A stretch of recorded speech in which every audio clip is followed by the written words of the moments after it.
smacking, munching. All sorts of unpleasant and chaotic sounds echoed in the garden. The eyes of everyone around were fixed on me, from the maids to the butler. Without exception, they all stared with utter astonishment. Amidst it all, I calmly brought the cream-covered fingers to my mouth. Then, like a dog licking its bowl, I licked the plate clean. Afterwards, I patted my full stomach and said the food was truly delicious. I'd already done so many unsightly things and was still smiling foolishly. I thought there was no way he would still want to marry me. I looked at the man with expectant eyes, willing him to reject me quickly, to cast me out of his life. The man sitting before me heard this and calmly responded, "It's a good thing that you found it delicious." But now, the man was proposing to me, asking me to marry him. 5 years after transmigrating, and 3 weeks before the original story begins, I was just proposed to by the final villain of the novel. It seems I'm destined for a ruinous end after all. Because of a car accident, I died. Just like that. I thought my life as C.O.J. Yon had come to an end. I thought it was all over.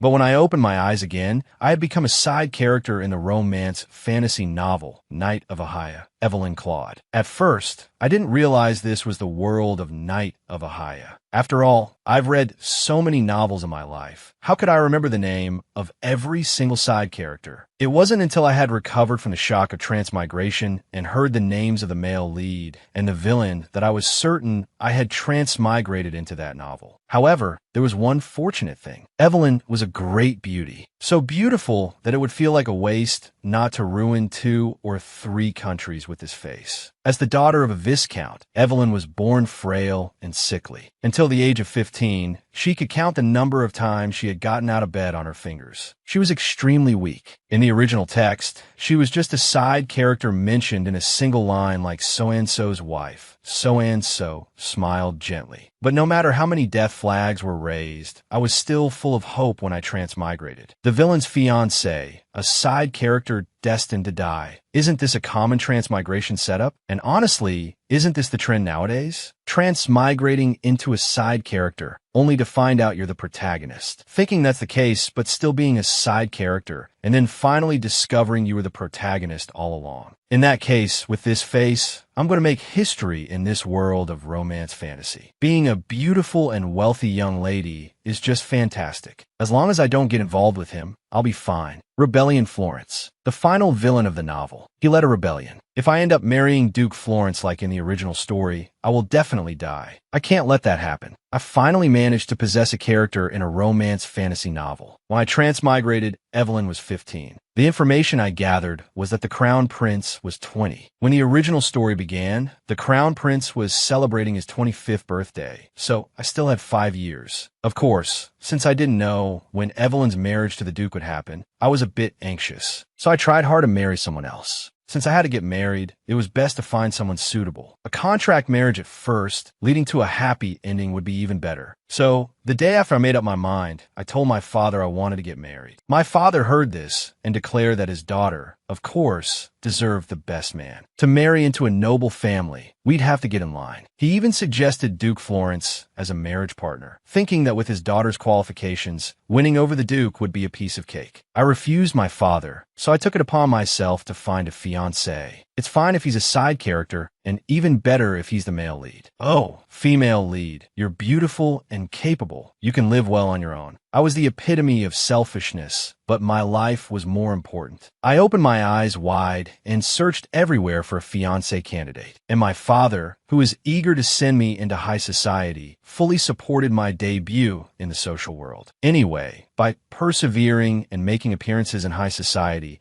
I soon had the chance to discuss marriage with the Crown Prince. You are as beautiful as ever today. The Crown Prince kissed the back of my hand.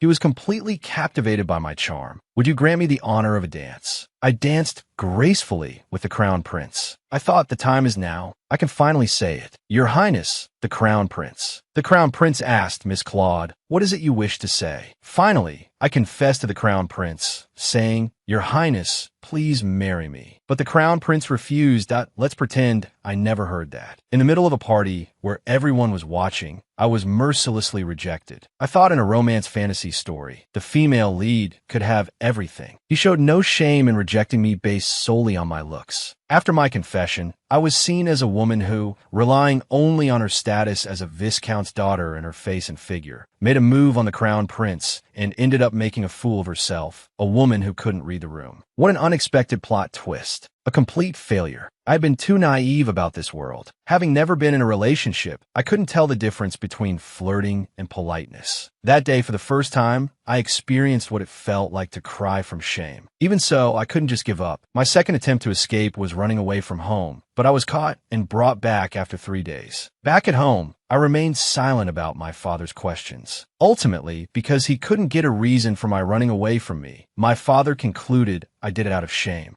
My third attempt was to feign illness by taking a cold bath. I successfully avoided the arranged marriage with the Duke. What's the next step? Let's keep trying. I won't let the original story proceed as planned. Time passed. Now, there were only 6 months left until the original story began. As the days went by, I was half resigned, waiting for the original plot to arrive. When the time came, if I had the chance to meet the Duke, I would just avoid him completely. As long as I avoid the villain, there should be a way, right? The blind date arranged by my father was about to begin again, but I had actually planned everything out. The maid said, "I think you should dress up nicely before you go out. Duke Florence is coming." I was so scared I almost jumped. I looked at him, sighed deeply, and then spoke, asking for a favor. I asked him to find out everything Duke Florence likes and dislikes, starting now. I wanted to understand the Duke's preferences first. Ada seemed very happy, probably thinking I was asking this to please the Duke. It's all my fault. My father, who wants to marry me off to Duke Florence. At this rate, I'm basically dead. It's come to this. Can I just give up? This situation has been going on for 4.5 years. For now, I have to find a way to escape. Eve sighed deeply and then stood up from the bed. She felt that the clothes she was wearing were suitable enough, not too conspicuous. So she grabbed some money and walked toward the terrace. This is the second floor, not too high. And since this isn't a particularly important noble residence, the security isn't very tight. Thinking this, Eve grabbed the edge of the terrace, wanting to leave as lightly as a butterfly.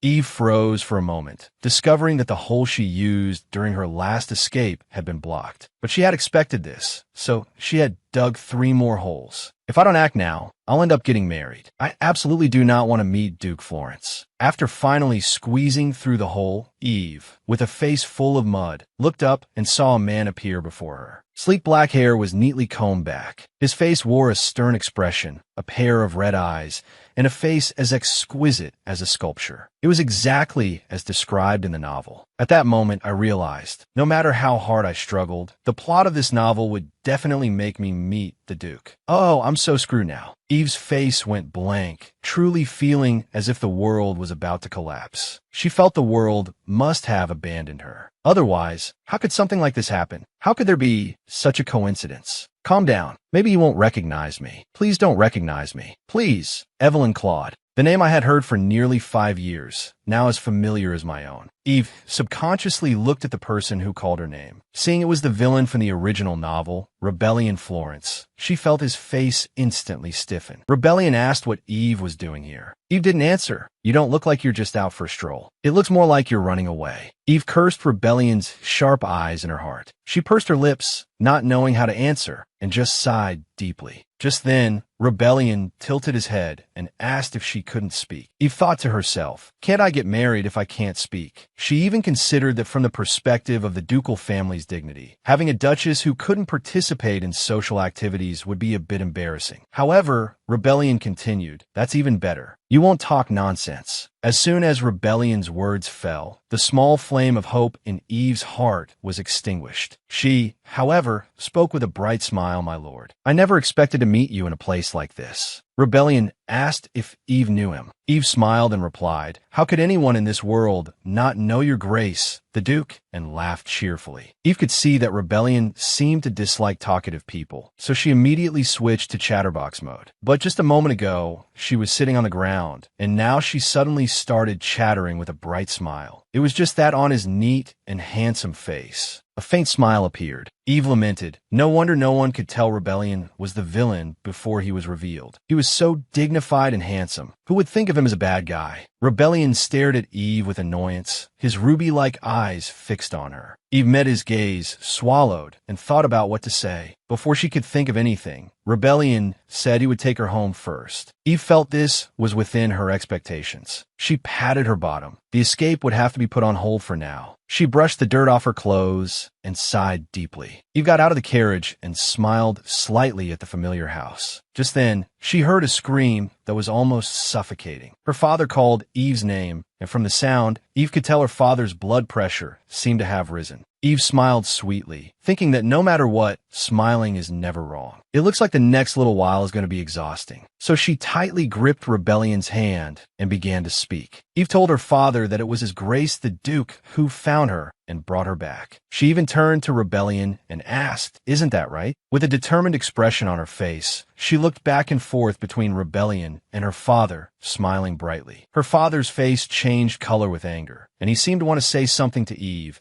but perhaps because Rebellion was there, he swallowed all his words and forced a smile. Her father apologized to Rebellion, saying Eve was immature. But Rebellion said it was good to get used to this sort of thing in advance, because from now on, I might have to keep running after her. Hearing Rebellion's words, Eve turned her head sharply, thinking, what does that mean? This is strange. From our first meeting until now, I've left a terrible first impression, even crawling on all fours. I was noisy and annoying on the way, and I still looked dirty. I thought I left a very bad impression on him. Don't tell me. Is it that kind of trope? Like, you're the first person to act like this in front of me. Ada's eyes were red with worry for Eve, which made Eve feel a little guilty. Ada told Eve to hurry back to her room to wash up and get pretty. Eve agreed. Ada also said that Eve's first meeting with the Duke was so terrible. What bad fate. Eve thought to herself that's what she wanted to say too. Soon, several maids surrounded her to help her wash up and then led her to the dressing table. You are actually a very lovely young lady. Now, there's no escaping the meeting with the Duke. How can I get out of this situation? Ada, excitedly, said Eve must dress up well to salvage the first impression and that there's always a chance. Fate is in your own hands. I don't know if she read some motivational book. Eve was about to sigh when she suddenly thought of something. Dress me up exactly as I say. When her father saw Eve arrive, he laughed loudly and walked towards her, looking extremely happy. His smile almost reached his ears. Eve couldn't help but sneer. Eve was draped in expensive things. As she entered the room, she held her head high under the gazes of the servants. Eve thought, what do you think? Strange, right? Like a clown, right? This is exactly what I was going for. I've been preparing for this day. The list of Duke Florence's preferences compiled by Ada. First, it said Rebellion hates foolish people. Eve felt her acting skills were enough to portray foolishness. Second, Rebellion hates extravagance and people with strong vanity. Eve thought this was the point she had to exploit. Third, Rebellion hates talkative people. Fourth, Rebellion hates the smell of perfume. Now, look here, Lord Rebellion Florence. I'm a little late. A woman who is the embodiment of everything you despise. Now look at me with those disgusted eyes. You thought, wait, this is wrong. Rebellion is actually smiling. On his handsome face, so handsome it made one marvel, there was a clear smile, exuding a captivating charm. He was puzzled why Rebellion was smiling. Doesn't he hate extravagant and vain people? Before she came out, she had sprayed so much perfume and worn so many things from head to toe. She was like a walking jewelry store. But Rebellion still smiled. A maid asked Eve what she thought of Duke Florence. Eve, in turn, asked the maid if the list she gave him was accurate. The maid replied affirmatively, saying she had investigated thoroughly. Then why didn't he react as expected? My dress is filled with a thick air of luxury and pleasure. Eve had Ada bring the diamond necklace and pearl and feather accessories her father gave her. She also sprayed a lot of perfume on herself. In the drawing room, Rebellion showed no signs of displeasure at all. He just kept smiling. Rebellion also said he was worried Eve would dislike him, with a face that looked like he hadn't been worried at all. Her father said, how could Eve dislike Rebellion? Rebellion said they might see each other often in the future, and it would be troublesome if they disliked each other. Rebellion had a smile on his face, but but his eyes were cold. Eve gave him an unnatural smile, but felt very uncomfortable inside. See each other often in the future. That's strange. Ada said she thought the Duke must like Eve. Hearing Ada's naive words, Eve showed a look of disgust. She felt that although today's meeting didn't go as she had planned, Rebellion didn't seem to particularly like her either. So it wasn't completely hopeless. Ada said, "To be honest, at first I was worried that you were dressed too extravagantly. It would make people nervous. But after seeing you, I felt that your beauty combined with the jewels could resolve 1,000 years of hatred." Eve lamented that she had underestimated Evelyn's beauty. Although she knew she was beautiful, she was so focused on Rebellion's preferences that she overlooked a basic fact. A person is beautiful in themselves. Over-decorating might actually make it worse. Rebellion Florence's absolute hate list. Item number 5, hates filth. Eve bit her lip and smiled smugly. She felt she still had hope. A person with mysophobia hates dirt the most. I will become a person so dirty that even ordinary people would want to scream at the sight of me. You'll see each other often in the future. You'll regret saying that. Ada said, "Today is the day, right?" The day mentioned in the invitation to the Florence ducal estate. Eve said yes, then asked Ada to help her get ready. "Eve, today, no matter what, I will make him reject me." If anyone wanted to know to what extent a person could go in desperation, Eve wanted to say, "Just look up at him." Standing in front of the majestic ducal mansion, her father asked Eve if she was nervous. Eve shook her head. Ever since Eve received the invitation from the ducal estate, her father had been smiling from ear to ear. He never dreamed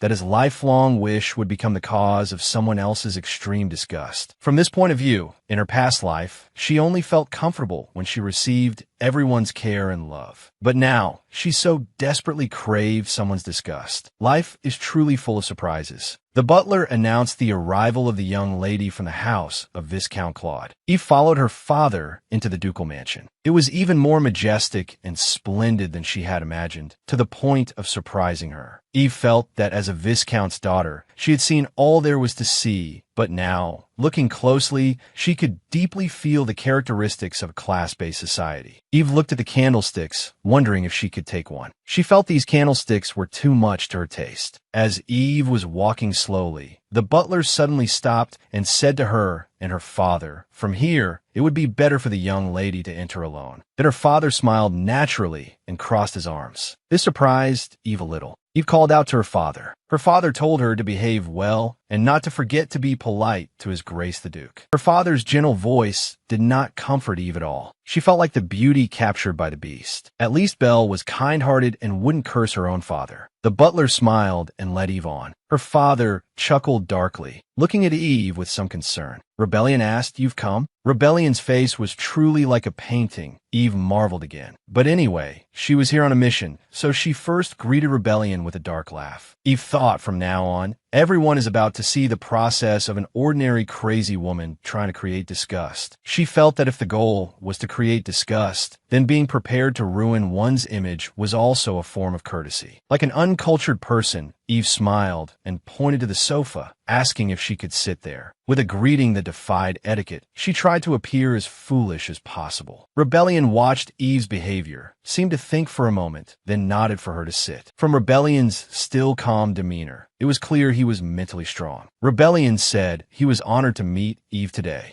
Honored. Eve also said she was very honored, and then laughed darkly. Faced with Eve's smile, Rebellion showed no sign of frowning. He calmly picked up the already prepared teacup and told Eve to try it. It was a tea popular among the socialites now. Hearing Rebellion's words, Eve said, "Is this for me?" "Thank you," and picked up the teacup. Eve felt that Rebellion's face was such a waste. She lowered her head, her gaze shifting to the teacup, thinking that no matter if Rebellion looked like Nicholas Hoult or Leonardo DiCaprio, or was more handsome than all Hollywood actors, she had to make him hate her today. Eve slowly brought the teacup to her lips. After a few sips, she spat the tea out like a flamethrower. Eve felt she had aimed well, the angle was good, and the amount was just right. Eve pretended to be flustered and said, "I'm sorry, I suddenly choked." Eve secretly glanced at Rebellion. As expected, his face had turned very ugly, just as she had imagined. This was only natural, as the tea mixed with saliva that Eve had spat out had beautifully decorated Rebellion's face. Eve feigned panic, repeatedly saying, "What should I do?" but had no intention of helping Rebellion wipe his face. Instead, she spat another mouthful of saliva onto Rebellion's face while trying to speak. Rebellion wiped his face with a handkerchief. Rebellion said, "No, it was an accident. It can't be helped." Rebellion said, "First, we should think about what to do with your clothes." Eve was surprised to find her chest was soaked. She had only thought about spitting the tea on Rebellion's face and didn't expect the tea to run down onto herself. Eve touched her forehead, feeling that one shouldn't do things to harm others, or you'll end up like her, annoyed by her own foolish actions. Just then, Rebellion spoke up, saying he would get Eve a change of clothes. Eve said it wasn't necessary, it would dry. She patted her chest. There were still plans B, C, D, F, G. Before Rebellion hated her, she would absolutely not leave this place. Thinking this, she draped the nearby jacket over her shoulders. Eve said, "You can't see it with the jacket on." Rebellion didn't speak. Eve asked with some confusion, "What's wrong?" Eve put on the jacket, buttoned it up, and looked up to see Rebellion's bright red eyes, her heart trembling. "You should change before dinner. You're staying here until tomorrow. You can't just stay in those clothes." He was a bit confused. Rebellion said, "Didn't the Viscount tell you?" Eve was surprised and asked Rebellion, "What are you talking about?" She felt a little uneasy, not knowing what Rebellion was talking about. Rebellion's words surprised Eve. She asked Rebellion what this was all about. Rebellion showed a surprised expression and said he thought Eve knew she was staying at the ducal estate for the day. Eve stood up from her seat in surprise, thinking her father hadn't said anything like that. She almost wanted to grab her father right away and question him thoroughly. Eve opened her mouth, then suddenly realized she was overreacting. She sat down again and said, "I'm sorry. This might be inconvenient." She thought, an unmarried woman of marriageable age is going to spend the night in a single man's house. Rebellion asked why. Eve said, "After all, there are many watchful eyes in high society, and your grace is unmarried, and I am just a commoner." She felt it wasn't appropriate. Rebellion said he didn't see a problem. The ducal estate has many guests coming and going. Eve said, "But my reputation isn't very good, and now in high society, I already have the reputation of a woman who was rejected after clinging to the crown prince. If I spend the night at the ducal estate today, I don't know what rumors will spread tomorrow." He just calmly continued, "It's no big deal. Lunch will be a simple meal in the garden. Lunch and afternoon tea will be relatively light. Dinner will be more sumptuous. This feels a bit off. Why is the Duke so easygoing and agreeable? Even if it's out of goodwill, this is a bit too much." She recalled their previous conversation that I want to see the things we agreed on earlier. "All right, I've already prepared them." There must have been some hidden meaning in that conversation. Everything Rebellion has done for me so far. This can't be just out of simple goodwill or interest. The look in his eyes before confirmed it. That look, it was full of purpose. He must have a reason for doing this. Eve slowly called out to Rebellion. She stopped her earlier panic and returned to her usual self. Rebellion suddenly looked at Eve, a subtle expression flashing across his face. Eve looked at Rebellion.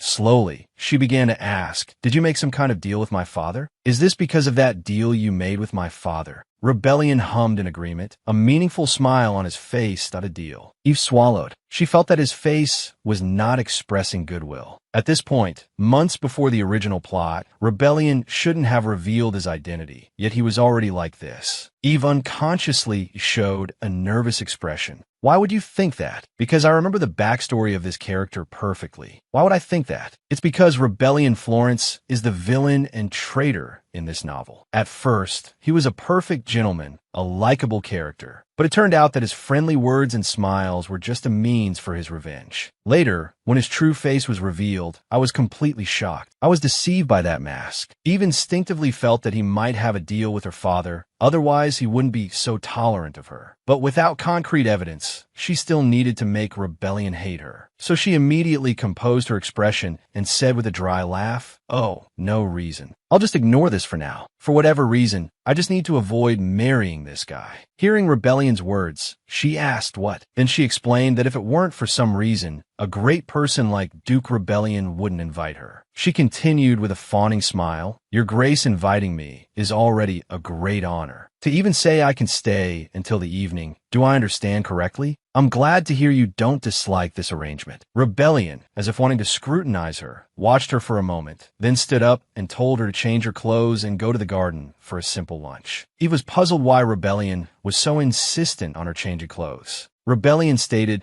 that she couldn't drink tea while wearing a jacket. Seeing his expression, Eve nodded. Reason told her it was too late and useless, but emotion was still shouting that with effort, nothing is impossible. In the end, guided by the butler who had entered at some point, Eve went to the guest room. When she got to the guest room, before she could figure out what was going on, Mrs. Jenna, who introduced herself as the head maid of the ducal estate, rushed into the room with several maids. Eve didn't understand the situation. It was only when the maids brought in a rack full of dresses that she understood Rebellion was in a hurry for her to change because he wanted to bribe her with dresses. Stunned, she felt the situation was absurd. While she was dizzy, Mrs. Jenna, with a blank expression, asked her which dress she wanted to wear. More worried that wearing one would brand her as the future Duchess, she swallowed nervously. She said she would just wear her own clothes after they dried. Mrs. Jenna stated it was the Duke's order. Eve said she would talk to the Duke. Mrs. Jenna questioned if she intended to defy the order. Because this was a world with a strict hierarchy, Eve could only reluctantly choose a dress. She wanted to choose the most flamboyant dress that Rebellion would hate the most, but remembering the last lesson, she chose a simple dress. After choosing the dress, Eve made an O sound. The beige dress she chose had a plain design, not something nobles usually wore, and it wasn't her preferred style either. She liked flashy clothes. But Mrs. Jenna was surprised that she chose this dress and let out a soft sigh. Eve blinked uneasily. Mrs. Jenna said her taste was very similar to the former Duchess. This was the former Duchess's most cherished dress. Eve didn't expect that she would also like this style. Eve was surprised, thinking that Rebellion's mother was already dead. She felt that giving her the clothes of a deceased person was like a test. Eve remembered that Rebellion's mother was a commoner. But after becoming a duchess, she was taken by the emperor as a concubine and forced to live in the imperial palace. She gave birth to Rebellion's current half-brother, the crown prince, and the duchess committed suicide after childbirth. This is also why many readers understood why Rebellion became a villain. He hated the emperor, as well as the empress and crown prince who tormented his mother. Eve asked Mrs. Jenna if the dress was chosen by Rebellion. Mrs. Jenna shook her head. Eve told her to take it away and choose another one. She didn't want to provoke Rebellion in this way, because for her, it was a novel, but for him, it was real life. Mrs. Jenna frowned upon hearing this. Eve felt that he was testing her too much. If she were a noble, she would have thrown a big tantrum. No matter if she chose a flashy or a simple dress, the other party wanted to test her. Mrs. Jenna asked if she disliked the dress. Eve stated that it should be the former Duchess's favorite dress, and she didn't want to wear the clothes of a deceased person. She felt it was also disrespectful to Rebellion. Mrs. Jenna stared at her, thought for a moment, then nodded briskly. In the end, Eve chose a dress that was neither too plain nor too flashy. Eve expressed her gratitude to Rebellion, saying, "Your Grace, thank you for the dress." She understood Rebellion's intention in giving her the dress. While complaining inwardly, she curtsied to Rebellion like a butterfly. And indeed, she curtsied like a butterfly.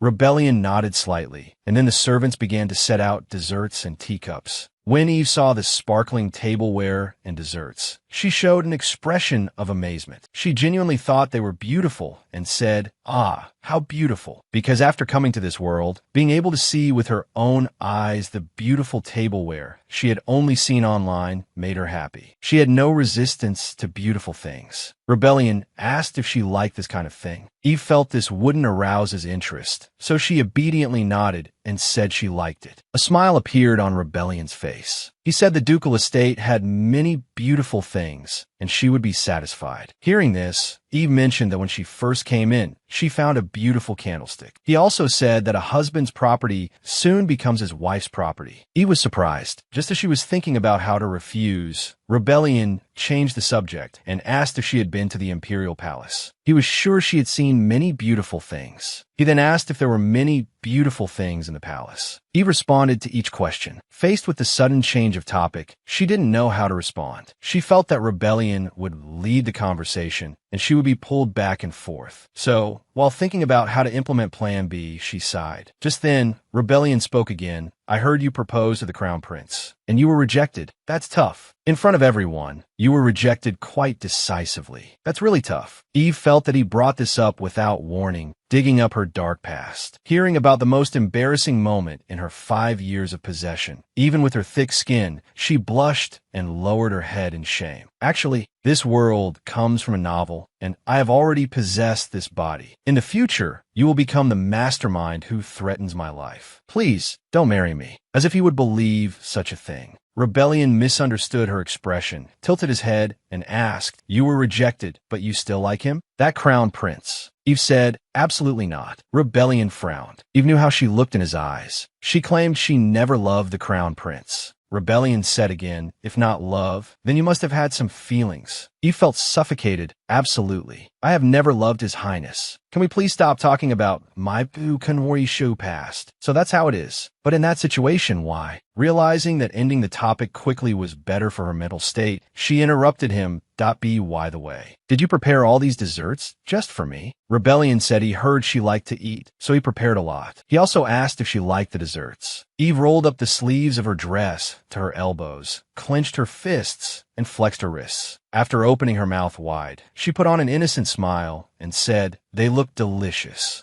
The pastry chef at the ducal estate is quite skilled. From now on, you can often eat the pastries they make. Before he could finish, Eve grabbed a small piece of cake in front of her with her fingers. Everyone froze. She opened her mouth wide and stuffed the cake in, not caring about the cream sticking to the corner of her mouth. She took a bite, and while chewing, a happy smile spread across her face as she said, "It's so delicious." Then she put down the cake in her hand and picked up a matcha cake, stuffing the whole thing into her mouth. She let her tongue and palate rub together, clearly savoring it. She even cupped her face with both hands and exclaimed excitedly, "Oh my God, how can it be so delicious?" But her excitement was different from the reactions of others, including Rebellion. Rebellion's expression was particularly ugly. Since Eve first met him, she had never seen him look so full of disgust. Everyone froze. "Just do it like this." While chewing, a happy smile spread across her face as she said, "It's so delicious." She felt that her appearance was excessive, even for someone who didn't mind being messy. And she didn't hide the fact that she was very ashamed inside. Mrs. Jenna, next to Eve, stared at her with wide eyes. She was in the middle of pouring tea for Rebellion and remained in that position, just staring at Eve. Seeing that Eve seemed to have no intention of wiping the cream from her hands, she silently offered a napkin. Eve stared at her own fingers, then put the fingers covered in cream and jam into her mouth. She made him sound with a deep flavor and licked her fingers one by one. A feeling of disgust welled up inside her, but she persisted, licking all her fingers. Then she blinked and said, "Ah, delicious." Rebellion's face twisted. "Are your fingers delicious?" he asked. Eve looked at his seemingly horrified eyes, lowered her head, and said, "No, the cream is delicious." Rebellion didn't respond. Eve asked again, "Can I eat this too?" Rebellion followed her gaze to a small tart and nodded. Just then, Eve grinned and picked up the tart, starting to eat it. She made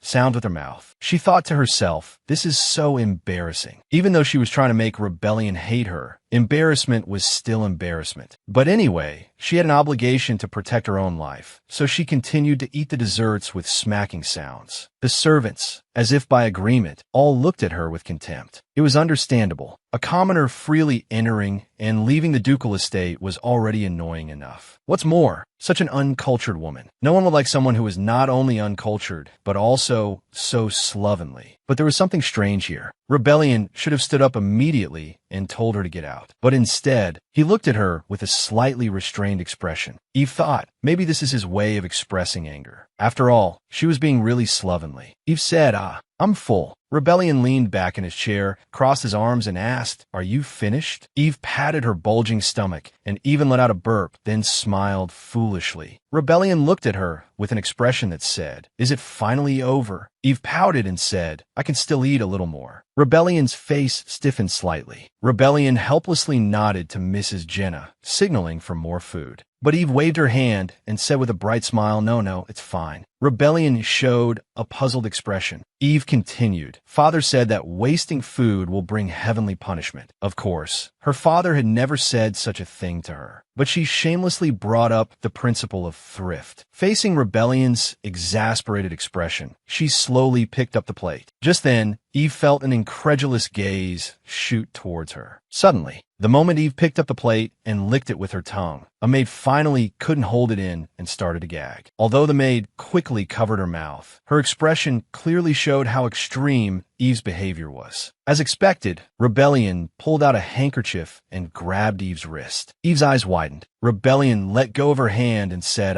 sorry. Did I hurt you? Eve lowered her head and said no. Rebellion showed a slightly relieved expression and said with some awkwardness, I'll have someone bring some other desserts. Rebellion said, you don't have to lick it. Eve said, but it's delicious. Rebellion said, it's too dirty. Eve said, that's why I said I'll lick it clean. Although Eve's behavior was really too dirty, this was the path she had chosen. She had to walk it even if she cried. So, ignoring Rebellion's objection, she licked the plate completely clean. She licked her lips with her tongue and said with a foolish smile, so delicious. It's really, really delicious. Rebellion, as if resigned to his fate, nodded and said, if it's delicious, that's good. That's great. This was so unconventional. It would shock even a normal person, let alone cause despair. Soon, she put on a foolish smile again and said, you'll invite me again next time, right? Faced with her cautious inquiry, Rebellion gave no answer. So, she called out to him with great expectation, Your Grace. In her heart, she shouted 100 times for Rebellion to quickly tell her to get out. After what felt like an eternity, in the long silence, just as Eve was getting her hopes up for the next step, Rebellion suddenly said, no. Eve cheered in her heart. He said no. He said he wouldn't invite her again. He said he hated her. She was so happy she almost shouted out loud. It was as if fireworks were exploding in Eve's heart. She thought she had reached the golden moment of her life, but she knew she couldn't show it too obviously. So, holding back her tears, she cautiously asked Rebellion why not. She also mentioned that the food was delicious. She had originally thought that according to Plan F, she would cry and wail, and Rebellion would get angry and tell her to get out. But Rebellion said from next time on, all invitations from the ducal estate will be issued by you. This left Eve speechless with shock. She couldn't believe that after seeing all her crazy behavior, Rebellion was still proposing marriage. Eve was stunned and asked what the subject was, worrying in her heart that it was what she thought it was. But she also felt that it couldn't be that kind of development. Rebellion explained that the affairs of the ducal estate are the responsibility of the mistress. Events like dessert parties should also be hosted by the future duchess. So Eve, who would marry him, should do these things. This left Eve speechless with shock. Eve stated that she currently had no plans to marry, but Rebellion brought up her proposal to the crown prince. A flustered Eve explained that it was a joke. Rebellion retorted that a viscount's daughter proposing to the crown prince could not possibly be a joke. Eve lowered her head in defeat. Then, Rebellion said he would give her everything in the ducal estate, letting her spend as she pleased. If she wanted to eat, she should just tell the chef. But she had to clean up her messy private life. Eve was dissatisfied with his words, tears welling up in her eyes as she glared at him. But Rebellion calmly proposed again, asking her to marry him. Eve cursed in her heart, feeling that everything was over. After doing so many crazy things, she got a marriage proposal in return. She stared blankly at her saliva-covered hands, lamenting that after 5 years of possession, she had done everything she could. A peaceful life was now far away. Rebellion asked if she was willing. With a face full of grievance, Eve lowered her head and said her grandmother told her she had a hard life and an unlucky birth chart, trying to make Rebellion back off. But she felt her performance was too obvious, so she shook her head and apologized, thinking that marriage should be decided after getting to know each other better. I did all of this to avoid this moment, and this is the best I could get. There is no God. If there were a God, I would have killed him by now. Marry me, Evelyn Claude. Eve thought, they say no tree can stand after being struck by lightning 10 times. They also say that hardship will eventually bring happiness. But why? Why? Rebellion tilted his head in confusion, asking if she was feeling unwell. Is this really how I'm going to meet my life and death ending? Someone, please, tell me this is just a dream. Eve returned to her room, thinking it was time to chant a mantra to calm her heart. So she began to chant Prada, Chanel, Dior, Hermes, Cartier, Tiffany. I can't calm down at all. Seeing Eve acting as if possessed, the maid trembled with fear and hid in a corner. The maid clasped her hands tightly, looking at Eve nervously. What on earth are you saying? My lady, said Eve, fuming alone. What is going on? Who are you? I am Florence Cahorsini. From today, I will be serving you, my lady. Please call me Lilith. I am the youngest daughter of Count Bolton. She looked at Lilith with incredulous eyes. Of course, at this point where Eve had already accepted the proposal, she didn't think the mate assigned to her would be a nobody. But to suddenly learn that she was the daughter of a count was too absurd. Eve looked at Lilith in disbelief and asked, why did you come to serve me? Lilith replied, His Grace sent me. She said, My lady, you will become the mistress of the ducal estate in the future, so I must serve you well. Wow, I've heard the rumors, but seeing you up close, you are really, really beautiful. Thank you. But seriously, those actions you took this afternoon, please be careful not to do them again. He was watching then. Usually, people use a fork, not their hands, to eat. Of course, the way you enjoyed the food with your hands looked beautiful. Lilith spoke cautiously, as if she were teaching the customs of civilized society to a primitive person just discovered in the forest. Eve couldn't tell Lilith why she had done such a thing and could only nod weakly. I'm not blaming you. It's just, it's not quite in line with proper etiquette. So how about using a napkin next time? And have a good night's sleep. Eve thought it's come to this. Shouldn't the maids be deliberately making things difficult for her and ignoring her because she's the future Duchess of commoner origin? Why are they all so kind? Eve thought that a normal person in this situation might choose to give up, pretend to be obedient, and then get married. But she was not one to follow the rules. Since it had come to this one last time, really, just one more time, I will try to escape. This was already her 10th attempt to run away from home. She had long mastered the skill of climbing down curtains. However, perhaps the sheet wasn't tied properly, and it came loose. She didn't have a cool landing, nor was there a passing duke to catch her. With a thud, Eve rubbed her aching body and hurriedly looked for a corner of the ducal estate. I can endure this pain. I will definitely escape and live. The rules and regulations set by the original story stood in my way. She knew the hole must be in a very hidden place, so of course she chose the wall. Yes, the wall. But the wall, oh my, it's so high. Eve took a deep breath, feeling that she should be able to climb it. No matter what, she had to try. If you don't try, she smiled and grabbed the iron bars of the window. Next was her magnificent dance. Did I ask this greased? Why is it so slippery? But she had never climbed by grabbing iron window bars before. It was impossible to become a climbing expert in one go. The result was climbing up and sliding down,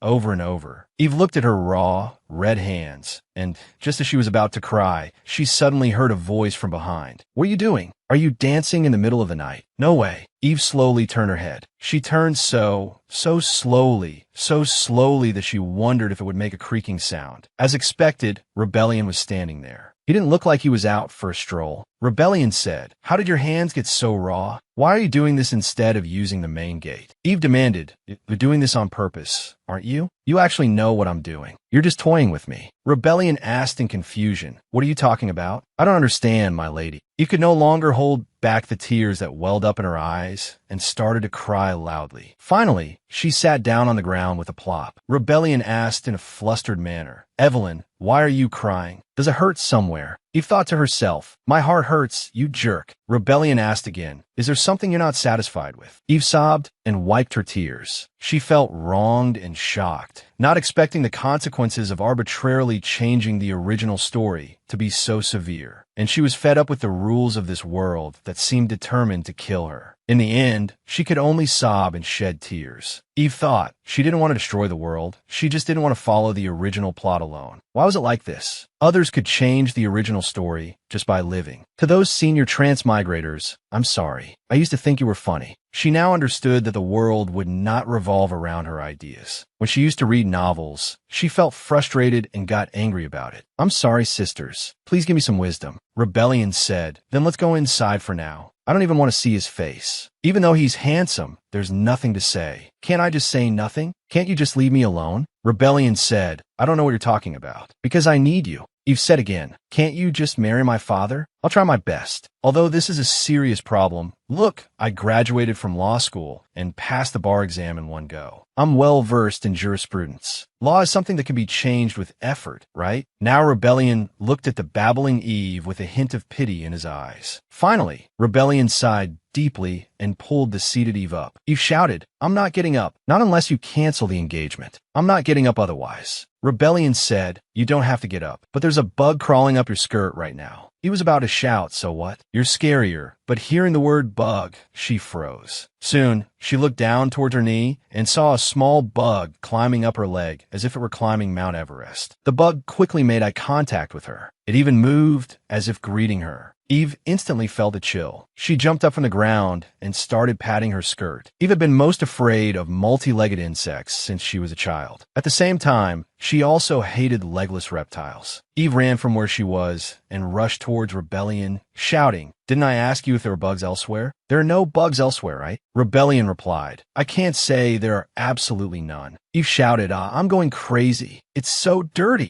Then Rebellion held out his hand and told her to go back first, saying it was cold and she could catch a cold. Eve said she wasn't fragile. Rebellion sighed, saying he didn't bring a jacket and couldn't give it to her. Eve asked when she had given him the jacket. Rebellion mentioned that last time she seemed to have the flu. Eve almost said it was because she took a cold bath that she caught a cold, but quickly corrected herself, saying she caught a cold by accident. "The reason I was rejected from most of the meetings I attended was because I was sick, wasn't it? Come to think of it, why is it so warm here?" Eve bit her lip, thinking that if she went back now, there would be no more chances to escape. She was certain Rebellion wouldn't let her go that I didn't ask him. "But how did you end up here anyway?" Rebellion explained, "I want to check if you were feeling unwell, but you weren't there. It's so late, and you came to an adult, unmarried woman's room to find her. What on earth were you thinking? I didn't go in. I had Lilith go in for me. She said the young lady was missing." Eve snorted. Rebellion avoided her gaze and sighed, stating that he wouldn't lay a hand on a weak person. Did inheriting an unchaste woman make her a flawed woman? Then, what is the real reason he's trying so hard to marry me? Unless he's really infatuated with my beauty, there's no way he would go to such lengths. "My lord," Eve asked cautiously, "could you have fallen in love with my beauty at first sight? Why would you say something like that so casually?" He was conveying that meaning with his eyes. "What is this? For some reason, I feel a little uncomfortable. Looking at your expression, I guess that's not the case. Then there really is something going on between you and my father. Unless Rebellion is completely captivated by my beauty and must marry me, can't live without me. Otherwise, the only reason to push for this marriage so hard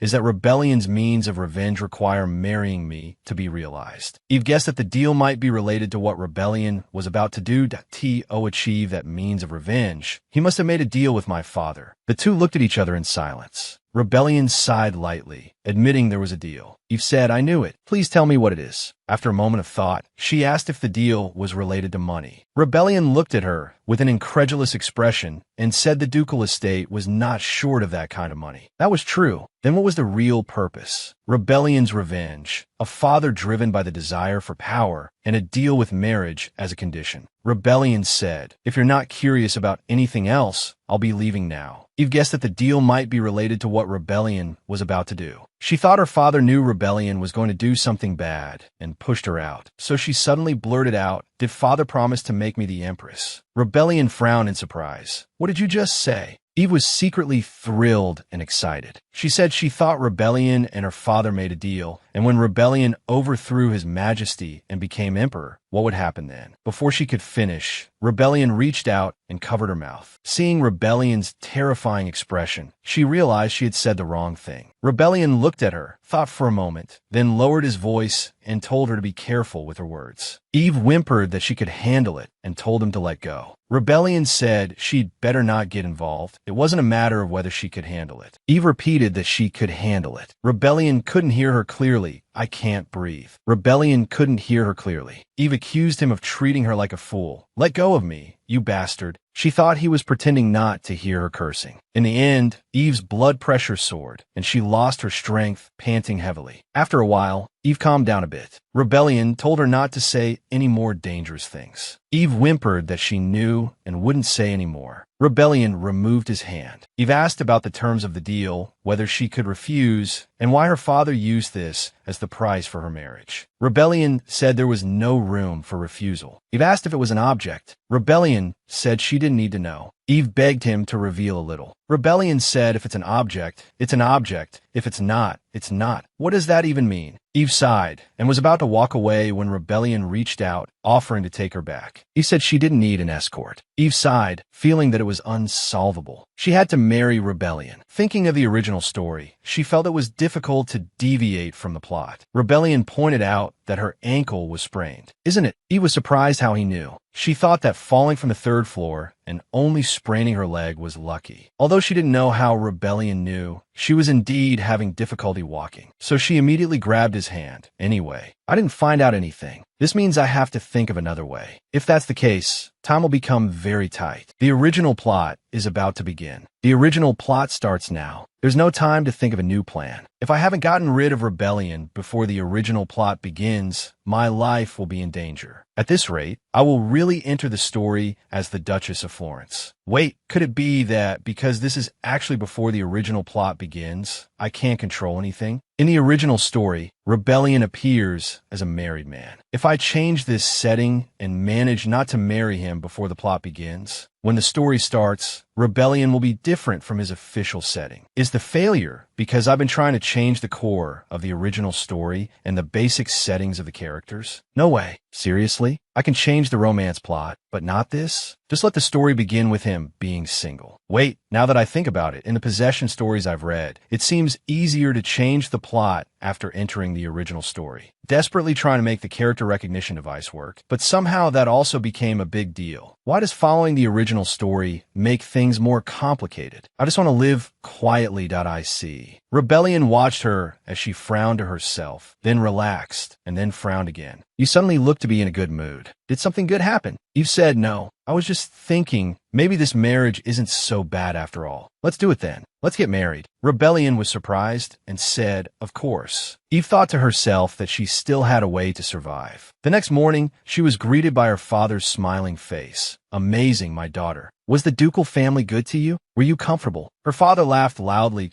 I've really raised a good daughter. Eve was completely shocked. Her father was such a shallow man. On the pretext of being tired, Eve quickly returned to her room. I'm tired. I'm going to rest first. Her father said happily, go on. Have a good sleep. Soon, Ada came to greet her with an expression even more joyful than her parents. She excitedly shook her apron and said, my lady, this is such good news. You were proposed to, right? Is it? Don't say any more, Ada, Eve said. Yes, I was proposed to. But Ada was relentless. What's wrong? You're going to be a duchess now. You're going to be a noble. Eve thought to herself, becoming a duchess would probably cost her her skin and maybe even her life. She rubbed her head. All right, since I know I can't change the core of the original story, I'll accept this marriage. How ridiculous. In my past life, I swore never to get married. Ada said, would you like some tea now? Or should I prepare your room for a nap? Eve said the latter. Thank you. Marriage became my focus. It's just marriage, not for a lifetime. What's to stop me from accepting? But now, she had no choice but to enter the original story. And this time, she swore she would definitely change the course of the original story. Thinking of this, Eve smiled confidently again. That's right. She was not one to give up easily. Whatever the cost, haven't I always been able to achieve my goals? In my past life, I was the embodiment of persistence and stubbornness. My family caused a lot of trouble. It was a family that lived a luxurious life and looked down on others. I was determined to send them all to prison. I even ran away from home and passed the bar exam in one go. For someone like me, nothing is impossible. First, let's just follow the development of the original story. If my theory is correct, the more I try to follow the original plot, the more it will change on its own. Just you wait. A peaceful future without the threat of death is coming. A long time later, in the 5th year of her possession, 1 week before entering the original story, the Florence ducal estate formally sent her a marriage proposal. However, the very next day, Eve received a sudden summons from the crown prince. She could only stand there dumbfounded, with a blank expression. What is this situation? Ada, in your opinion, this looks like the royal seal, right? Are you serious? Is this really for me? Ada said, yes. I even double-checked the sender several times. This is a summons from His Highness the Crown Prince. What on earth is going on? Is it because I'm actually following the original plot that things have changed? Did the male lead fall for her so quickly? Is she going to become the protagonist of the story? No, but she hasn't done anything yet. The story hasn't even officially started yet. What should we do? Since her family has already accepted the marriage proposal from the Florence ducal estate, the marriage is basically a done deal. However, seeing the subsequent summons from the Crown Prince, a glimmer of hope arose in Eve's heart. Perhaps this was a chance to change her life. The guard looked at the summons, and his eyes widened in surprise. It was no wonder. Since her confession, almost no one in the palace didn't know her. Eve encouraged herself in her heart, then took a deep breath and handed the summons to the guard of the Crown Prince's palace. I have come at the summons of His Highness, the Crown Prince. In the Crown Prince's palace, Eve met Count Talche, who was in charge of etiquette. It's been a long time, my lady. It's been a long time.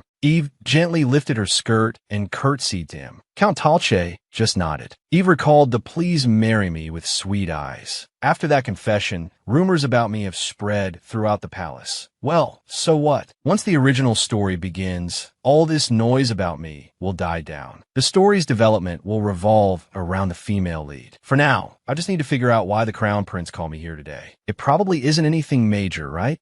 An awkward reunion. The one who was rejected and the one who did the rejecting. This must be awkward for both of us. Count Talche nodded and said, "Everyone is waiting for you in the garden." Eve's face was full of surprise. What? Eve thought. According to common sense, he should have said, "His Highness the Crown Prince is waiting for you in the garden." Why did he say, "Everyone is waiting"? A bad premonition welled up in Eve's heart, and she frowned. Count Talche looked at her with a puzzled expression and asked, "Don't you know? Today is the day His Highness the Crown Prince holds his regular tea party." Hearing this, Eve took a deep breath. He just called her to have tea together. Why would he do that? What mood was she in to sit with that man and study tea snacks? To call a woman who confessed to him and was rejected to have tea together. Is this a tradition in this country? Is this Crown Prince guy an emotionless pervert? No, impossible. In a romance fantasy novel, the author couldn't possibly write such a male lead. Yes, I have to believe. Not in the Crown Prince, but in the author. Eve rubbed her face as if wringing a towel, squeezed out a smile, and followed the official leading her. However, when she arrived at the garden,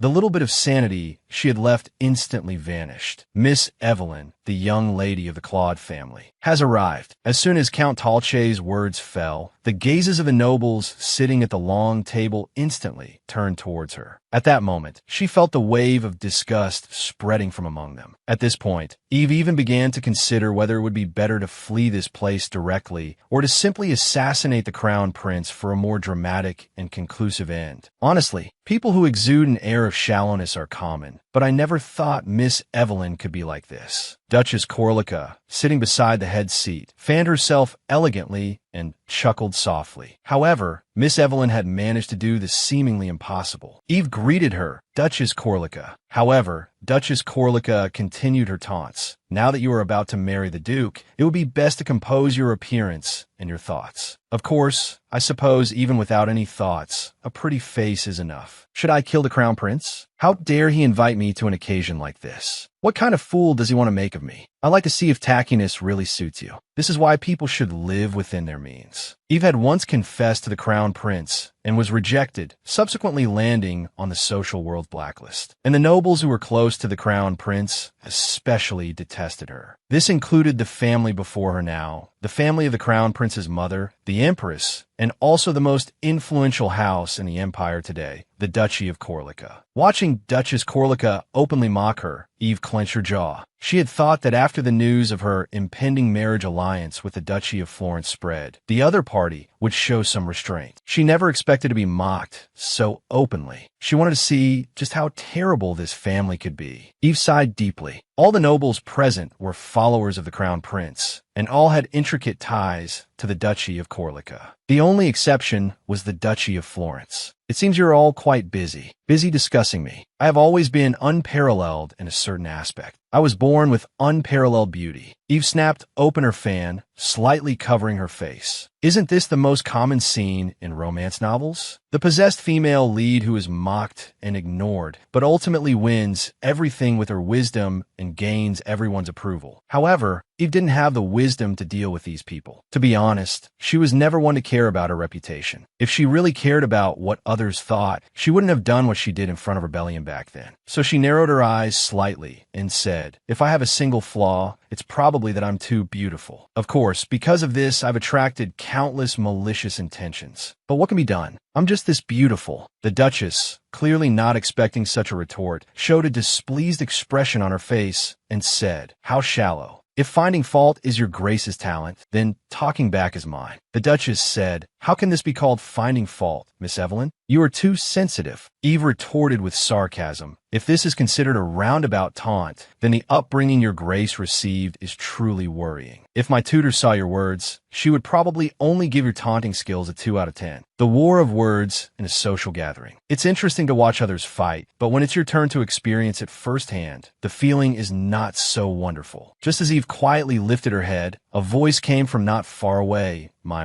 Still so shallow. Shallow to the extreme. As expected, someone of commoner birth just doesn't fit in here. Eve turned her head and saw a young man sitting there with a disdainful look on his face. It was Galen Psyche. He was the eldest son of the Count Psyche family, a notorious playboy in high society. He was also the one who, after being rejected by Eve, spread rumors about her everywhere. Eve looked at Galen Psyche, the corners of her mouth lifting into a slightly mocking smile that I was wondering who you were. Even if I am shallow, could I be more shallow than you? A rejection is a rejection. Why must you keep holding on to it and babbling on about it here? Galen Psyche retorted, "When did I ever to someone like you? Weren't you just like this last time? You even said you thought of me all night. And then? You were rejected by me and got a slap in the face. I wonder how your plan B is progressing now." Eve said, glancing at his trousers. Hearing this, Galen shot up from his seat. Eve looked at him with a brilliant smile on her face and shrugged. "Even as a humble commoner, I have my standards. I'm sure I rejected you very politely, but it seems you just can't forget this vulgar woman. My lord, I almost feel sorry for you." Count Psyche. At least the Duchess didn't say anything so outrageous. Eve snapped her fan shut with a click and smiled unhurriedly. Seeing this, Galen angrily slammed the table, grinding his teeth. But that was all. He seemed to be aware of the current situation. At this point,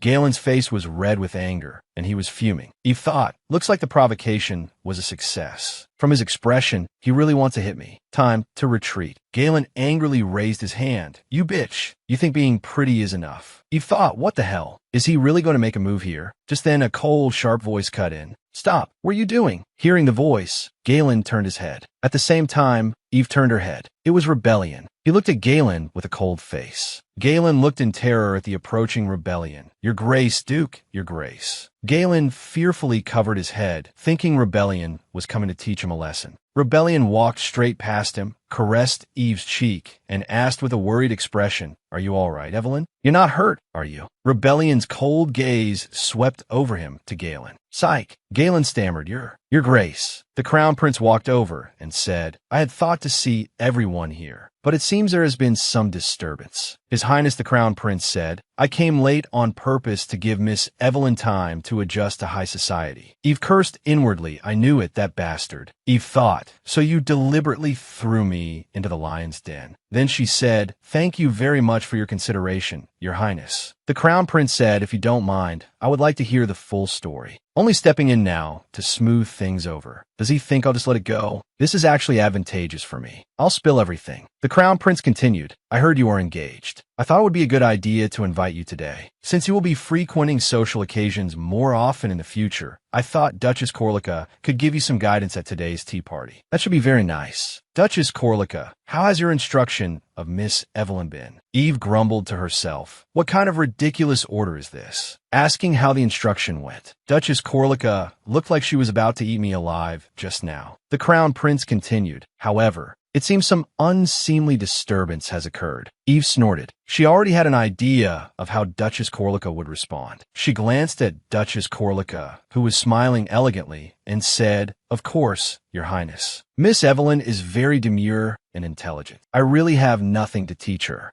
The Duchess, who had just been calling her shallow, was now smiling elegantly, the corners of her lips slightly raised. However, since Miss Evelyn has had limited opportunities to engage with high society before, it's inevitable that she will make some mistakes. But Miss Evelyn will surely learn and correct them well. Isn't that right, Miss Evelyn? Eve thought. Has she lost her mind? Wow, this is the classic noblewoman's way of roundabout humiliation. Experiencing this firsthand is really something. Duchess Corlica continued. As it turns out, it seems Miss Evelyn, unbeknownst to us, spoke offensively to Lord Psyche, which caused this disturbance. So now they're throwing him under the bus to save themselves. Duchess Corlica looked at Eve, smiling calmly. She probably thought Eve wouldn't dare to speak freely in front of Rebellion, looking quite smug. Even the people around her were echoing her actions. Actually, this was normal. A demure noble lady cannot complain to her husband about the bullying she suffers in social circles. This would violate the virtues of a noble lady. However, Eve was not that kind of person. Apart from changing the original plot, she handled everything else well. And she had no habit of silently enduring and suffering alone. If there's going to be a scene, let's make it together. With that thought in mind, the listless demeanor from a moment ago vanished without a trace, replaced by an incredibly innocent expression. My lord, honestly, I'm not sure if I can. Because starting with this lady here, to everyone over there, they all seem to hate me. Everyone especially hates me. They even want to throw stones at me. The crowd was very confused and surprised. We want to throw stones at her. Rebellion looked over with a sharp gaze.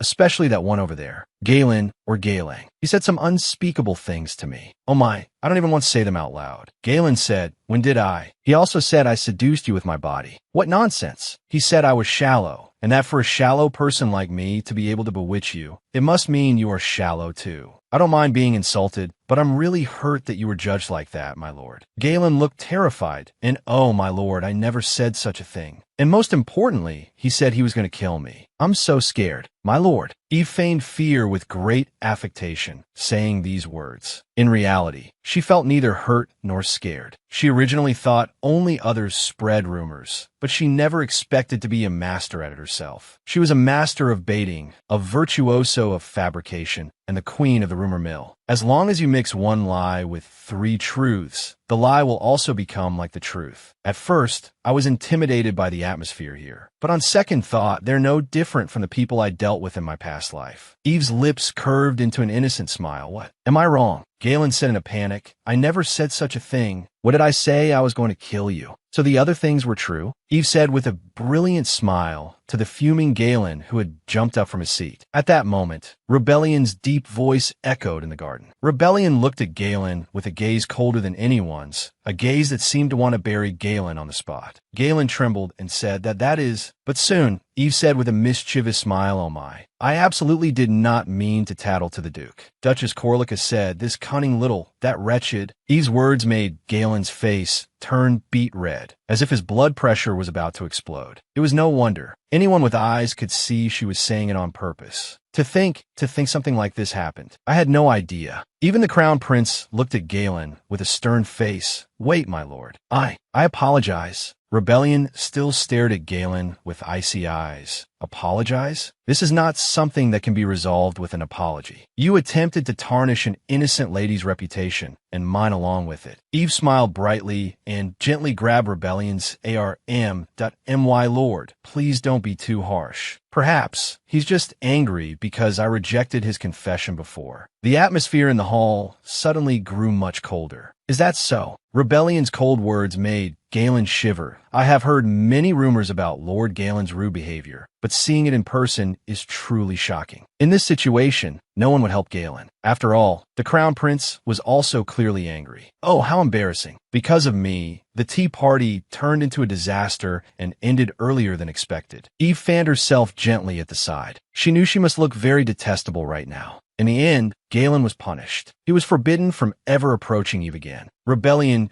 gave the order that he must hide whenever he saw Eve. Although Galen looked dissatisfied, there was nothing he could do. His words had indeed been too outrageous. Even the Duchy of Corlica could not defend him. As Rebellion was leaving, he said one last thing, Galen. Psyche, this matter will not end here. Let's go. Not long after, Eve, a rumor that the Duchy of Florence would have a detestable half-breed as its new mistress spread throughout the capital. A few days later, Eve, who was applying a cucumber mask, heard that Galen had gone abroad. Abroad? Where to? That small island at the northern end that was discovered last time. I heard he seems to be very different. The Duke of Florence's favorite. Eve blinked, and the corners of her mouth lifted slightly. Really? A few days later, Galen left for abroad. It seems Rebellion's pride was hurt to some extent. After all, if he had been insulted like that, he wouldn't have let it go. Eve fumbled with her hand in the bowl, then put a cucumber slice from it into her mouth. Ida, who was sitting on her lap holding the cucumbers, cried out, "Miss, don't eat them. The cucumbers are almost gone. You're eating one for every 3 that fall off." Eve said, "Go cut some more." Ida, who was going to cut cucumbers for the 3rd time, finally sighed deeply. "Why are you eating the cucumbers that are for your face?" She carefully placed Eve's head on a cushion and then hurriedly got off the bed. Eve glanced at Aida's expression and popped the cucumber from the side of her mouth into her mouth. Suddenly, a familiar voice came from the door. Hearing Rebellion's deep voice, Eve sighed deeply. She had become numb to Rebellion's appearances. She wouldn't even be surprised if he crawled out of the bathroom vent. She asked, "What is it? The wedding is still a while away. Is there something you need? Due to the wedding preparations, I may need to go out for a while." Just then, Rebellion's expression, which had been on Eve, suddenly turned grim. In a blink of an eye, he turned his head sharply and cleared his throat. "Then I'll wait outside." He found it strange, but what's wrong with you? However, in that instant, she suddenly realized a very important fact. She had just been lying on the bed with a face mask on. The most important thing about a face mask is to expose as much of the face as possible. So, she had used a headband to push all her bangs up. I must be crazy. Rebellion sat on the sofa. Then he thought of how Eve looked just now, wearing a thin nightgown. I'm hopeless. What was I just thinking? After we get married, I have to make sure you dress properly.